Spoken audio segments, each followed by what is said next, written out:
आप सबको जय मसीह की। आज क्राइस्ट मेथोडिस्ट चर्च बरेली की तरफ से हम एक नए पॉडकास्ट पैराबल में यहाँ पे उपस्थित हुए हैं। और जो हमारा आज का पैराबल है वो है खमीर का दृष्टांत, और जो हमको देखने को मिलता है मत्ती रचित सुसमाचार उसका 13 अध्याय के 33 पद में। और ये जो दृष्टांत है ये बहुत छोटा दृष्टांत है, लेकिन बहुत गहरा अर्थ है इसका। और आज हम इस दृष्टांत पे मनन करेंगे। और ये दृष्टांत कब शुरू हुआ था, कब बनाया गया था? ये दृष्टांत हुआ था कि जब यीशु मसीह अपने स्वर्ग के राज्य के बारे में अपने चेलों को और भीड़ को सिखा रहे थे, तब उन्होंने कई दृष्टांतों का इस्तेमाल किया।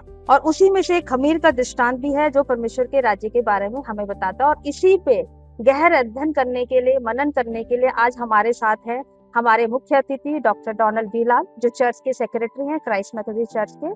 और मैं अपनी तरफ से और सारी दर्शकों की तरफ से आपका हार्दिक अभिनंदन करती हूँ।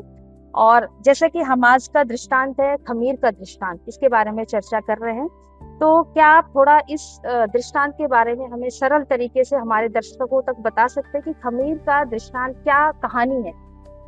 सबसे पहले तो मैं पिता परमेश्वर का धन्यवाद करना चाहता हूँ कि उसने मौका दिया कि उसके वचन से इस दृष्टांत के बारे में थोड़ी सी बात कर सकूं।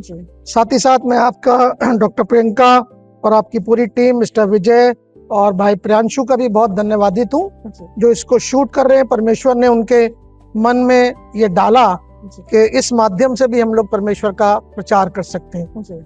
जैसा कि आपने खमीर के आटे की बात करी, अगर आप मत्ती 13 को ही देखें तो उसमें मत्ती 13 में खुदावन यीशु मसीह ने एक ही अध्याय में 7 दृष्टांत की बात करी है। बीज बोने वाले का सिद्धांत, अनमोल मोती का सिद्धांत, राई के दाने का सिद्धांत, कड़वे बीज का सिद्धांत, खमीर का सिद्धांत और खोए हुए खजाने का सिद्धांत। ये दृष्टांतों की उन्होंने बात करी है और उसमें से खमीर का सिद्धांत है। खमीर जो है वो आप जानते हैं कि उसका एक ऐसा कैरेक्टर है कि वो जहां आटे में मिला तो वो अपना असर छोड़ देता है। इसी प्रकार से खुदावन यीशु मसीह के साथ जितनी भीड़ रहती थी उनमें से बहुतों को ज्ञान था और बहुत से लोग परमेश्वर के राज्य की बातों को नहीं समझ पाते थे। इसलिए उन्होंने दृष्टांत में बात करी और ये बताया कि परमेश्वर का राज्य या उसका वचन जो है वो बहुत सी जगहों पर बहुत जल्दी असर कर जाता है, लेकिन बहुत सी जगहों पर वो धीरे धीरे मन को बदलता है, इंसान को बदलता है और वो अपना कार्य करता है। इस दृष्टांत में खुदावन यीशु मसीह ने बहुत सरल शब्दों में अपने शिष्यों को ये बताया था। जी, तो ये जो दृष्टांत है ये बताता है कि ये उस खमीर के आटे के जैसा है जिसे एक स्त्री ने अपने 3 पसेरे आटे में मिला बिल्कुल दिया। तो ये जो स्त्री है उसने अपने आटे में अपने 3 पसेरे आटे में खमीर मिलाया। इससे क्या समझते हैं हम? 3 पसेरी ये हमारी पुरानी जो मेजरमेंट की इकाई थी उसे हम पसेरी कहते थे जी। और एक पसेरी में 5 किलो होता था। अगर हम आज की बात करें तो ये एक पसेरी 5 किलो के बराबर, और अगर 3 पसेरी तो टोटल आप कैलकुलेट कर सकते हैं कि 15 केजी आटे के में। मतलब खमीर बहुत थोड़ा था और आटा बहुत ज्यादा। बिल्कुल सही है, बिल्कुल सही आपने तो इसमें खमीर क्या दर्शाता है यहाँ पे हमको? खमीर ये दर्शाता है कि अधिकांश जगह पर जब हमारे मन कठोर होते हैं या हम समझने में हमारी अकल काम नहीं करती तो परमेश्वर का वचन धीरे धीरे धीरे मन को तैयार करता है जी। और दिल की भूमि को तैयार करके तब परिवर्तन आता है और वो परमेश्वर की बातों को स्वीकार करता है, मन फिराता है। अधिकांश जगहों पर ऐसा है, लेकिन हमेशा ऐसा नहीं है। कभी कभी परमेश्वर के राज्य में तुरंत भी एकदम असर करा। जब खुदावन यीशु मसीह के साथ 2 डाकू लटकाए गए थे तो एक डाकू देख रहा था कि खुदावन यीशु मसीह को कैसे यातनाएं दी जा रही थी, और उसके बाद भी खुदावन यीशु मसीह के सर पे कांटों का ताज रख दिया, मुंह पे थूका गया, उसको भाला मारा गया, बाल खींचे गए, कपड़े फाड़े गए। उसके बाद भी उन्होंने प्रार्थना करी कि हे पिता इनको माफ कर क्योंकि ये नहीं जानते कि क्या करते।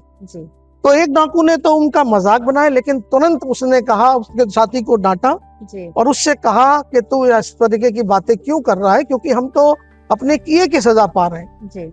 और तभी तुरंत उसने जब ये बात कह दी तो खुदावन यीशु मसीह ने एक बहुत बड़ा आश्वासन उसको दे दिया कि आज ही तू मेरे साथ स्वर्ग लोक में होगा। तो कभी कभी ये तुरंत काम करता है और कभी कभी ये धीरे धीरे धीरे परिवर्तन। यहाँ पर मैं एक मिसाल प्रस्तुत करना चाहता हूँ, थोड़ी सी लंबी है लेकिन मैं कट करूंगा। 18वीं शताब्दी में जॉर्ज मुलर नाम के बहुत बड़े प्रभु के दास थे। वो ऑर्फनेज चलाते थे। उनके 5 दोस्त थे और उन 5 दोस्तों को वो मसीह में नहीं आ रहे थे। उन्होंने प्रार्थना करना शुरू करा। पहला दोस्त उनका 5 वर्ष में आया, दूसरा मित्र 10 साल में आया और तीसरे दोस्त को आने में 25 साल लगे।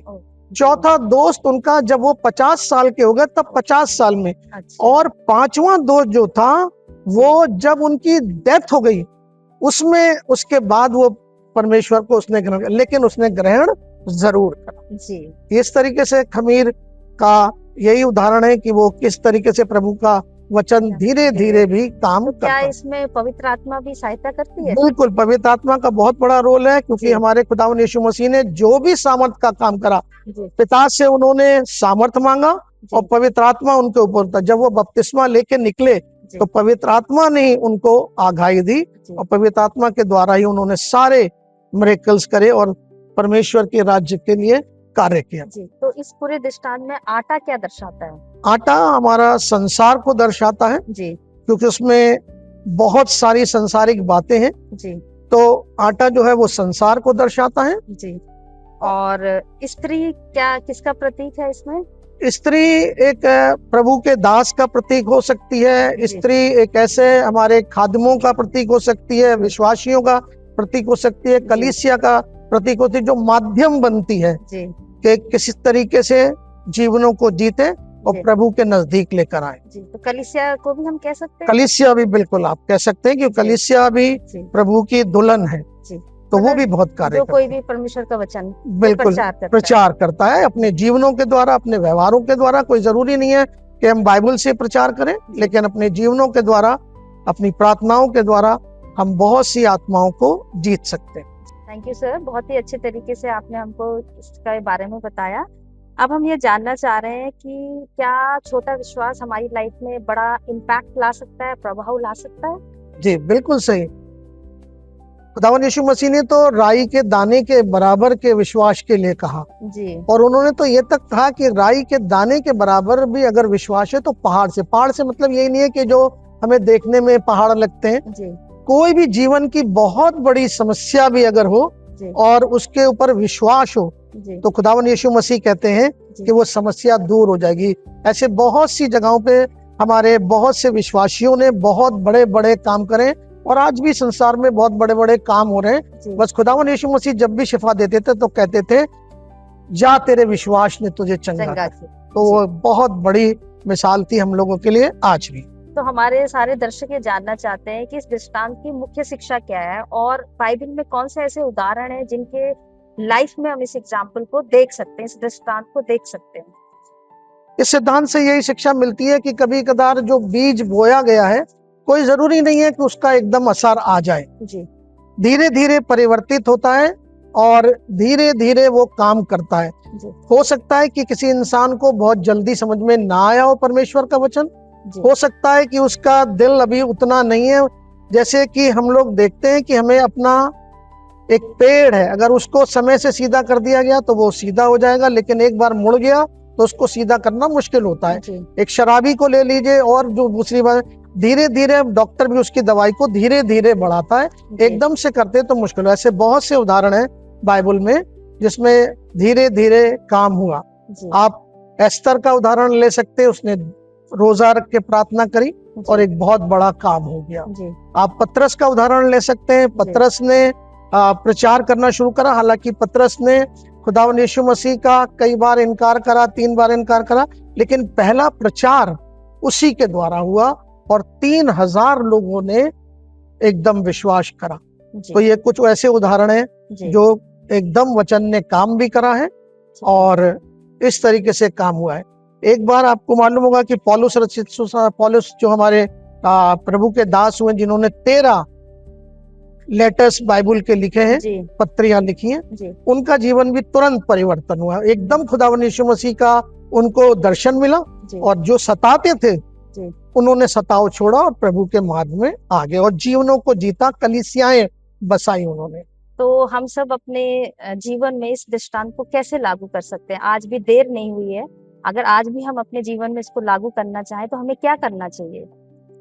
देखिए, सबसे पहले तो हमें अपना एक प्रार्थना का जीवन व्यतीत करना है जी, और प्रार्थना के साथ साथ हमें प्रभु यीशु मसीह को अपना उद्धारकर्ता ग्रहण करना है। जी, हम विश्वास करेंगे और जी। प्रभु यीशु मसीह को अपना उद्धारकर्ता मानेंगे जी, कि वही खुदा का बेटा है जी, और वो इस संसार में आया और उसने हम लोगों के खातिर जी, खून बहाया, सलीब पर जान दी और तीसरे दिन मुर्दों में जी उठा।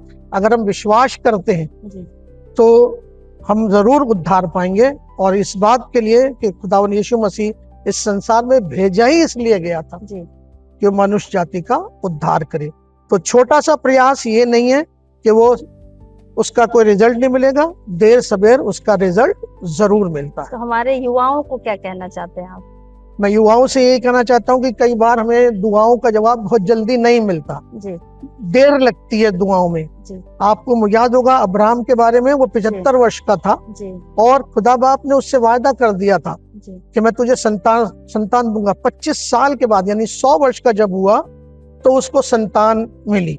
जी, इसी प्रकार से आप इलिशबा और जकरिया की अगर बात करते हैं, बुढ़ापे में उनको भी संतान की कोई उम्मीद नहीं थी, लेकिन वो प्रार्थना में लगे रहे, दुआ में लगे रहे, धैर्य करते रहे और उसके बाद भी बुढ़ापे में उन्हें यूहन्ना जैसा बेटा प्राप्त हुआ।